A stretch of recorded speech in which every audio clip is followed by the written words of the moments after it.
How do you know the summer is really and truly over? My dad says it's over precisely 1 second after midnight on September 21st. My friend Ellen says it's over the moment you start thinking about whether to buy a 3-ring binder or a spiral notebook for school. But for me, the way I know the summer is a goner is when my brother Pete and Artie, the strongest man in the world, go to the beach and try to beat up the ocean. They're not crazy, just angry. Angry that the summer has to end. I know exactly how they feel. Every year it seems like the summer is over about 10 seconds after it started. Especially this summer.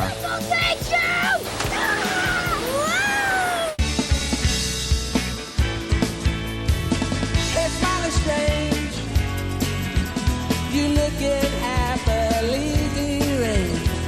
I can't be settled in bed. Or have you picked your target yet? Listen, babe. Don't your dog bite? Listen, babe.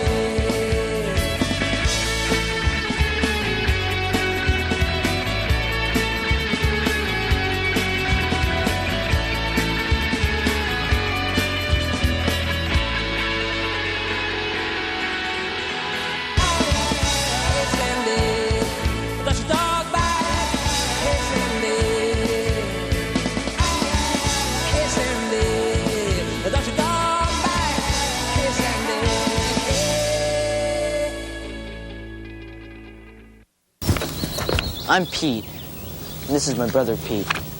And this is all that's left of our summer vacation. 653 photos developed for free at the Quick Pick photo booth where my friend Ellen worked all summer. Where should I start? I know. Check this out. It's Pete and his best friend Mort Mortensen. Greasing the turf on blocks of ice. Mort shaves off all his body hair to cut down on wind resistance, but Pete still beats him every year. Eat my turf, chrome dome! It's one of the surefire signs that summer has begun. Can't feel my butt. There are other signs, too. Your shadow gets shorter. Electricity gets louder. Killer bees arrive from the Yucatan Peninsula. And of course, the annual border dispute. I'm taking over your turf, Tubby! You'll have to kill me first. Between my dad and Mrs. Blowtard gets underway. Still, the summer isn't officially summer until Mr. Tasty comes to town. No one knows who he is or where he comes from. But when that first really hot day in June rolls around, you just know the Tasty Mobile is coming to the rescue. Hey, kiddos. Hey. It's not like he remembers your name, but once, when my brother Pete was broke and dying for a blue tornado bar, he offered Mr. Tasty a huge and evil insect for trade. He doesn't sing, does he? He eats flesh. I'll take it. That's just the kind of guy he was. The other thing I should tell you about Mr. Tasty is that no one knows his true identity. Who is he? Some people think he escaped from the state mental hospital at Durango Falls, while others are pretty sure... He's that guy! I forget his name, but he used to be married to Cher. Miss Vanderveer, this blind millionaire who lives on our block, she just calls him Leonard. You never understood me, Leonard. You never really understood me. About the only thing anybody agrees on is that the summer just wouldn't be summer without him. Let me tell you the whole story. It all started here, at the Quick Pick booth where Ellen worked part-time for her Uncle Lou. Thank you, and have a quick pickerific day. What a job. It was hot. You had to wear this pukey polyester.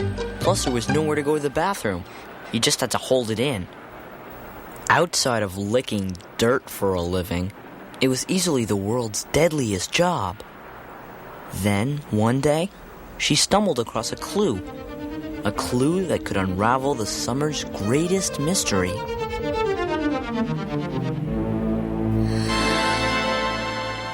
Right in this envelope is our one chance to find out Mr. Tasty's true identity. Open it before somebody comes. I can't. Come on. It's totally against the rules. Rules bite. Pete, don't! It was like opening the sacred tomb of King Tut as Pete peeled back the flap and revealed the secret life of Mr. Tasty. Wow. All in all, they were pretty ordinary photos, except for one thing. He never took off his swirly head. He's got to take it off. Nope. Not here. Hey, the Statue of Liberty. Look at this one. Sure looks lonely, doesn't he? Yeah, it's weird. But how could he not have any friends? Probably foot odor. Maybe he doesn't have any friends. I don't know. Maybe he does. Who? Us. We really didn't know what to do, I call this one the shimmy, shimmy, shake. and we really didn't know what to say. So, how fast does this baby go? But we tried our best to somehow make friends with the mysterious man behind the plastic mask. So, do you have a girlfriend? Sure, I got 49 of them. Let's see. There's the boomerang bar, the hydrogen pop, meringue kabang, blue tornado bar, chocolate thunder chunks, lemon licky nubs, orange splurto sticks. Finally, on one fateful Thursday, Mr. Tasty? Yes? We were kind of wondering. Would you like to go trout fishing with us tomorrow? I'm bringing the dynamite. Thanks, kiddos, but that's my day to hot wax the Tasty Mobile. Can we help? Well, it's kind of a one-man job. Maybe next time.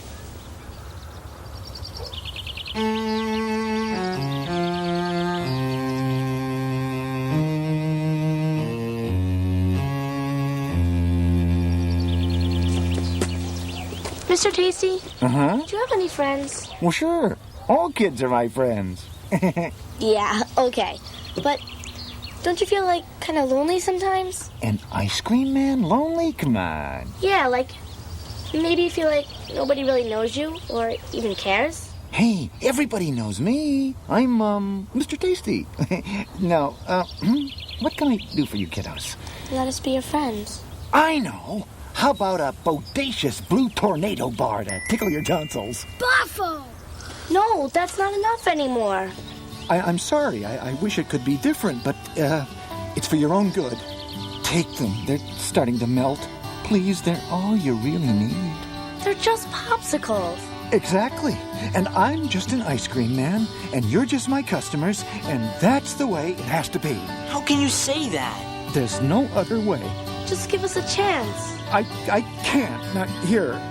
It's the best I can do. Goodbye, kiddos. When he didn't come back the next day, nobody got too worried. He's probably just hot waxing his head. But when the heat wave hit Sunday and still no Tasty, the Great Blue Tornado Bar panic was officially underway. Out on the street, you'd see all kinds of kids going through Blue Tornado Bar withdrawal.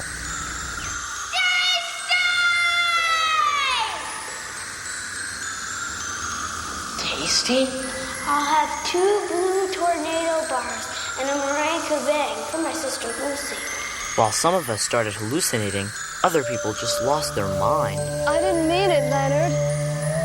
Leonard, you were good to me. The summer had turned to crud. About all we ever did was sit around spreading tasty rumors. I heard his truck crashed. I heard his head melted. I heard he remarried Cher. Other than that, we just stare for hours at the hypnotic, swaying motion of Mrs. Blowtard's colossal arm flub. Look at that flub go. It's a flesh avalanche. And we probably would have kept on staring, but then our personal superhero Artie, the strongest man in the world. came along and accidentally saved the day. Here's how it happened. In his superhuman struggle to destroy the killer bee's diabolical hive, Artie decided to take on the queen bee herself in a winner-take-all staring contest. She was a wily bee, all right, but Artie was even wilier. And finally, he had the murderous queen just where he wanted her. Say your bee prayers, my puny hybrid foe. As he zeroed in for the kill. Ah, blink! Blink, I say, you stinky bee! His powerful Artie vision caught sight of something off on the horizon. It can't be!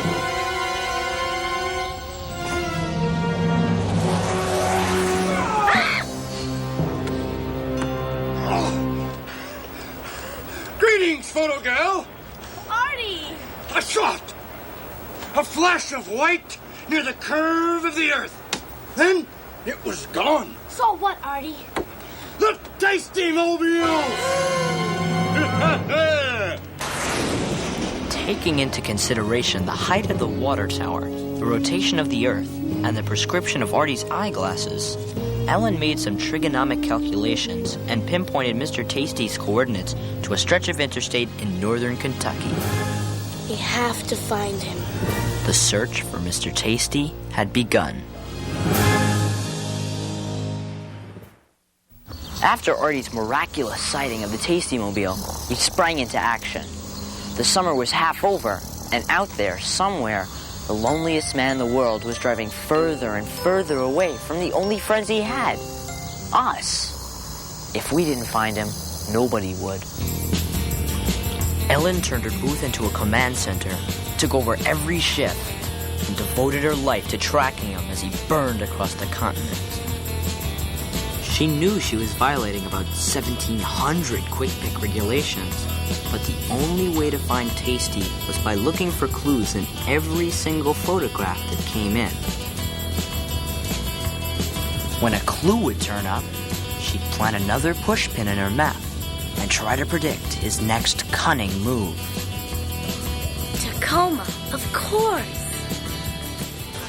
Then she'd contact the local police and have them put up all kinds of flyers and stuff she made herself. My job was to handle the phones in case anyone called, while Pete did his part by keeping a lookout at the Splankton Municipal Pool. Everything was going smoothly until that fateful day when lifeguard Den Cleary tried to take Pete on. Mister! I want you off of that board in 10 seconds. Suck chatter, musclehead! 5, 4, 3, 2, 1. You'll be sorry!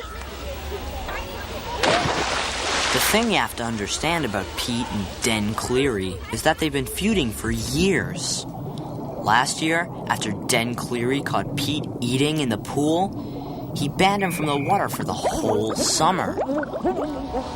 This summer, Pete was taking no prisoners. His plan seemed innocent enough at first. The day Den Cleary made Pete jump, he jumped 43 more times. The next day, 79 times. Then 104 times. Pete knew it might take a while, but all that jumping day after day, well, it began to get to Den Cleary. He tried to outmaneuver Pete by calling countless adult swims. Only, kids out. Get down. Adults only.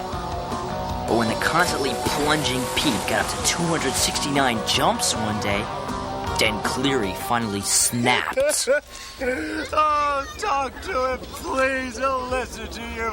I can't take it anymore. Please just make him stop. See what I can do.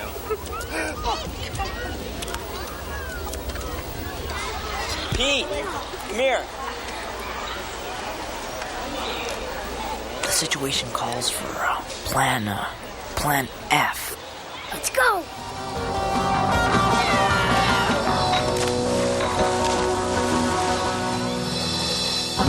With Den Cleary out of the picture, Pete was free to continue his lookout vigil. The new lifeguard didn't seem to mind. How's the weather up there, my little Viking? Sweet! Meanwhile, back at the command center, Ellen was getting increasingly frustrated. The summer was fading fast, and she still was one step behind the elusive Mr. Tasty. So close. Our only hope was to try and talk to someone who knew Tasty. Somebody like Ms. Vanderveer. It's worth a try. Leonard said my eyes were bluer than the bluest blue tornado bar. He did. He said that. When that plan didn't work, I took my search to Cloghaven Beach. It isn't the best beach in the world, but Dad keeps coming back every year, hoping he'll find buried treasure with his trusty metal detector. Why Cloghaven? Because his dad has told us about 1,000,000 times. This is where I found your mom.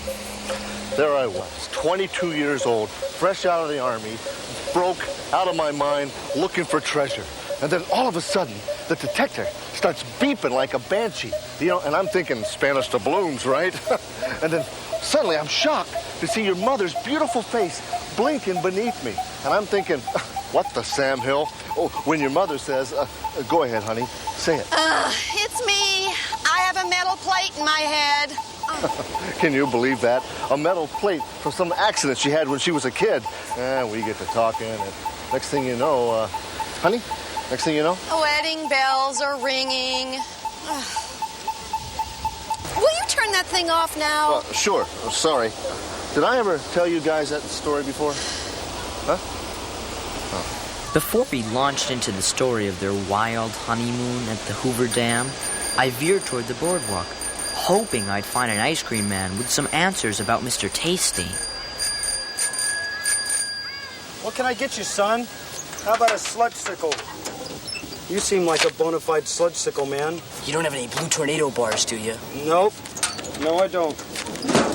You'll have to talk to Mr. Tasty if it's a blue tornado you're after. Do you know where I can find him? Nope. Heard he got run out of town by a bunch of nosy kids. I heard they just wanted to be his friends. So that's what happened. What do you mean? Tasty knows the rules. Why do you think he wears that plastic head all the time? To keep kids like you from asking too many personal questions. Why? What are you guys so afraid of? Look, aren't we here on the first hot day of every summer? Aren't we?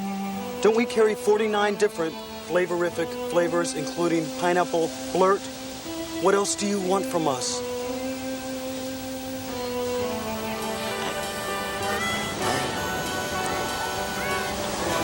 I don't know anymore. Well, how about that sludge sickle? Like I said, you look like a bona fide sludge sickle man. I had come hoping for a miracle. Instead, all I got was a cruddy sludge sickle and a sinking feeling that Mr. Tasty was gone for good.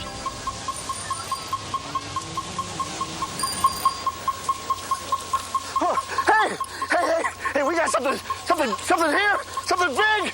Come here, come on.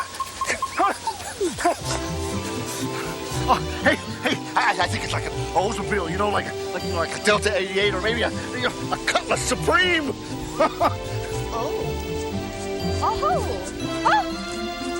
We all pitched in, and within the hour, we were the proud owners of a 1978 Cutlass Supreme. Let's go.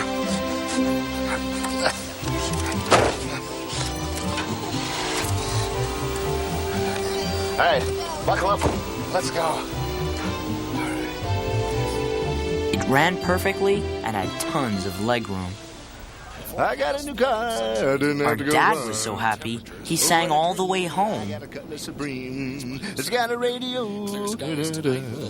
Windows, headlights. As much as I enjoyed Dad's beautiful voice, I knew Ellen was finishing her second shift. So I had Dad drop me off at the mall. So, how'd it go at the beach? Dad found a car. Cutlass Supreme. Did you find anybody who knows Tasty? Yeah, this guy, Captain Scrummy. What'd he say? He said I looked like a bona fide sludge sickle man. Mr. Tasty's never coming back, is he? No, I don't think so. Let's go, I'll walk you home. There was nothing left to do. He probably had found himself a new town where nobody knew how lonely he was. our search for Mr. Tasty had come to a close. Pete refused to give up his post at first. But one chilly night in early September, See you, Tasty. he left the board for good. Occasionally, I would walk by the Tasty phone, but all I expected to find was maybe some loose change. It was hopeless. The signs that the summer was ending were all around us.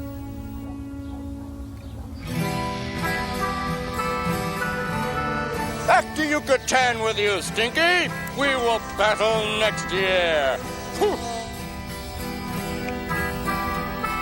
Finally, late one afternoon, there was nothing left to do but close the command center once and for all. Sorry, we're closed. We're closed for the day. Could you please? Mr. Tasty! Hey, kiddos. Mr. Tasty, you're back. Where were you? Where? I think you know where I was. Ellen, right? I saw this on a telephone pole outside Biloxi. And this one near Duluth. Seems everywhere I went. There I was. Why did you come back? Oh, I had to. I wanted to pick up my photographs. Oh, yeah, they're right here. I guess you know we looked at them. I kind of figured you did. How'd they turn out? Oh, hey, you ever been to the Statue of Liberty? You should go. I pretended a blue tornado bar was the torch. I wish it was. Me too. We missed you, Mr. Tasty. Please, don't say that. But why is it so terrible? Because every year on this day, the summer ends, and I always have to say goodbye. It's hard enough without having you kiddos missing me. Then don't go. I have to, Pete. I'm an ice cream man. I am what the summer is. Fireflies, thunderstorms, butt sweat on the car seat. And when it all goes, I have to go with it. Couldn't you just stay a little bit longer? Well, I'll tell you what. There's a little daylight left. What do you say you kiddos help me wax the Tasty-mobile? Didn't you say that was a one-man job? Not anymore.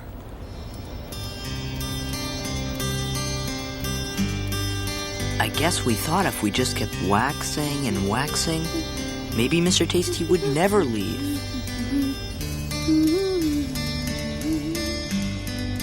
But when the sun finally set, it was time for him to go. Okay, kiddos, come on. I got a long drive ahead of me. Now, don't worry. I'll be back. First hot day, like always. Till then, I was wondering... Yeah? Could I get a shot of all of us together? It'd mean a lot to me. Sure. Great.